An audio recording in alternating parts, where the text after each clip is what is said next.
है या amino acid base है या प्रोटीन की स्ट्रक्चर की बेस के ऊपर है, तो उसी तरह से हम उसको अप्लाई भी करेंगे।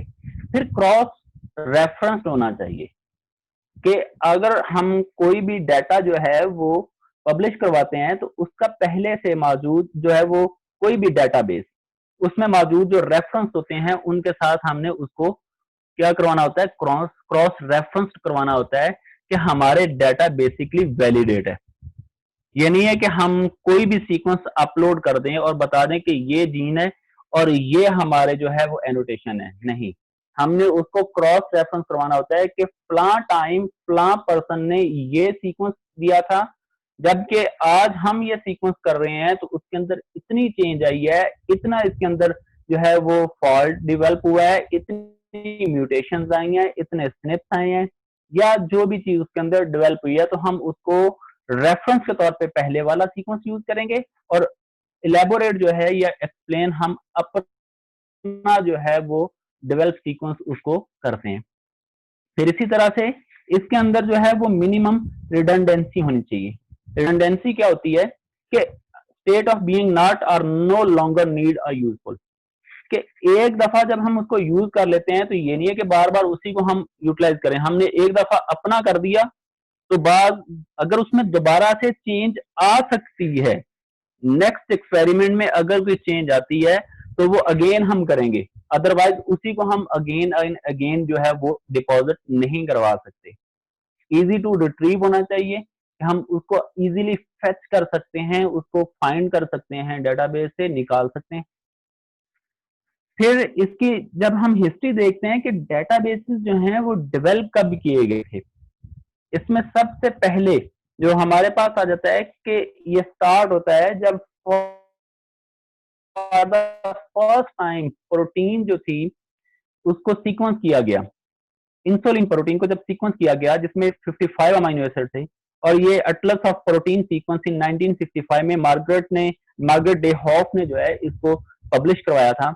और ये बेसिकली पीआईआर डेटाबेस जो है वो प्रोटीन इंफॉर्मेशन डेटाबेस की फॉर्म में ये हमारे पास डेवलप हुई थी। और फिर इसके बाद इसके ऊपर इनके ऊपर काम स्टार्ट हुआ कि हम इस तरह के डेटाबेसेस डेवलप करें ताकि ये फ्रीली अवेलेबल हो, ना सिर्फ for a specific person, for specific institute, specific country, बल्कि ये तमाम के तमाम साइंटिफिक कम्युनिटी है उनके लिए इजीली ये जो है वो अवेलेबल हो, ताकि इनके अंदर जितनी भी चेंजेस आती हैं according to region area, according to environment, वो तमाम की तमाम डिपॉजिट होके उनको सर्च किया जा सके ताकि उनको आगे फॉर प्रैक्टिकल यूज या प्रैक्टिकली इनको इम्प्लीमेंट करने के लिए, फॉर एग्जाम्पल अगर एक पर्सन है, ह्यूमन के अंदर भी 0.1% जो है वो 0.01% अगर चेंज मौजूद है तो मीन्स इसी वजह से हमारी अपीयरेंस जो है वो एक से दूसरे से डिफरेंट हो रही है। अब अगर एक पर्सन ऐसा मौजूद है जो यूरोप में मौजूद है, उसका न्यूक्लियोटाइड सीक्वेंस सेम एक तरह का आ रहा है और एक के अंदर मौजूद में स्लाइड डिफरेंस आ रहा है, तो उन दोनों को कंपेयर करके उनकी फॉर्मेशन की जा सकती है। मेडिकल फील्ड के अंदर उसको जो है वो अप्लाई किया जा सकता है।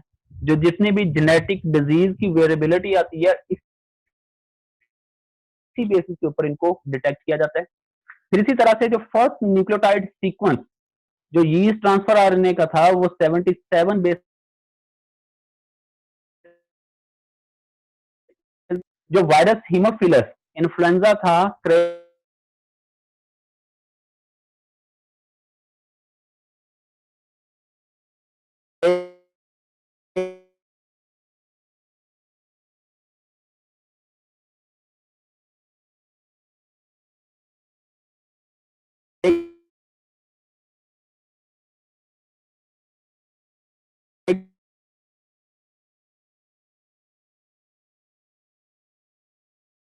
उनको मेंटेन किस तरह से करना है।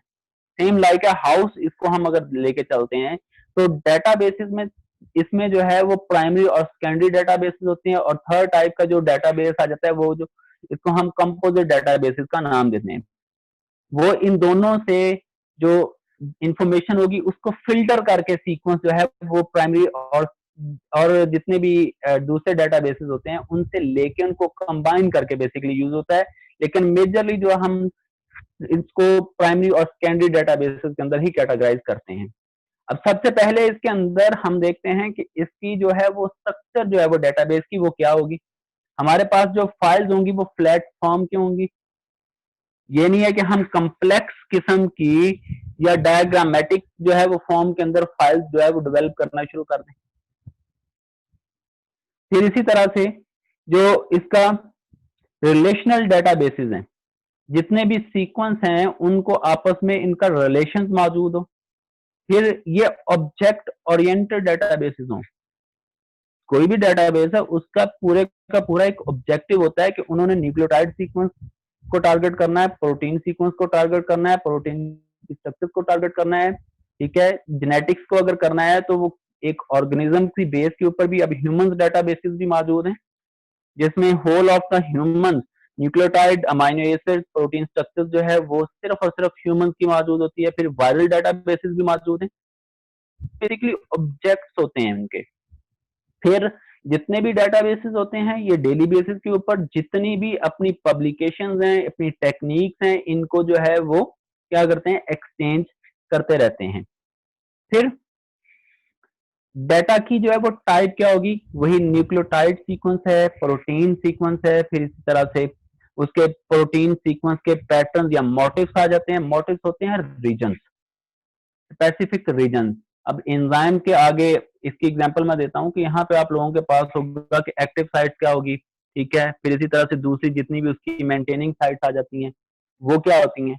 तो ये बेसिकली रीजन को या उसके जो पैटर्न्स होते हैं उनको डील करते हैं।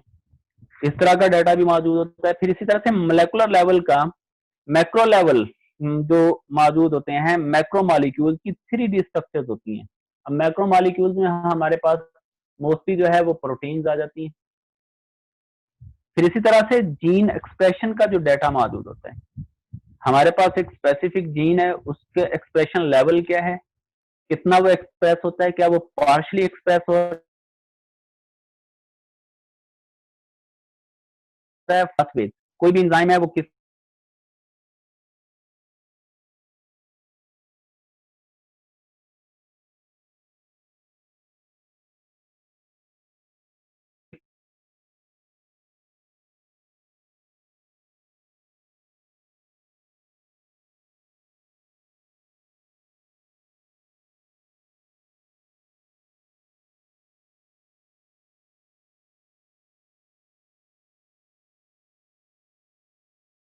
जो इंफॉर्मेशन हो। ये ना हो कि अगर डेटाबेसेस एक दूसरे के साथ लिंक ना होते तो सबसे बड़ी प्रॉब्लम क्या आती कि कोई भी अगर साइंटिस्ट है तो उसने उसे तमाम डेटाबेसेस को गो थ्रू करना पड़ना था ताकि वो देख सके कि क्या किसी दूसरे डेटाबेस में इससे रिलेटेड कोई अपडेटेड इंफॉर्मेशन है या नहीं है।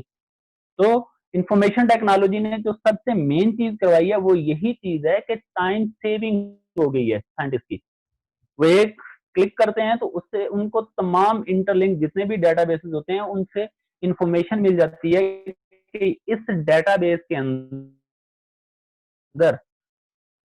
ये सबसे अपडेटेड इंफॉर्मेशन मौजूद है। फिर इसी तरह से इसको मेंटेन करना चाहिए। अब जो मेंटेनिंग जो इसका स्टेटस है, इसमें जो लार्ज पब्लिक जो इंस्टीट्यूशंस हैं,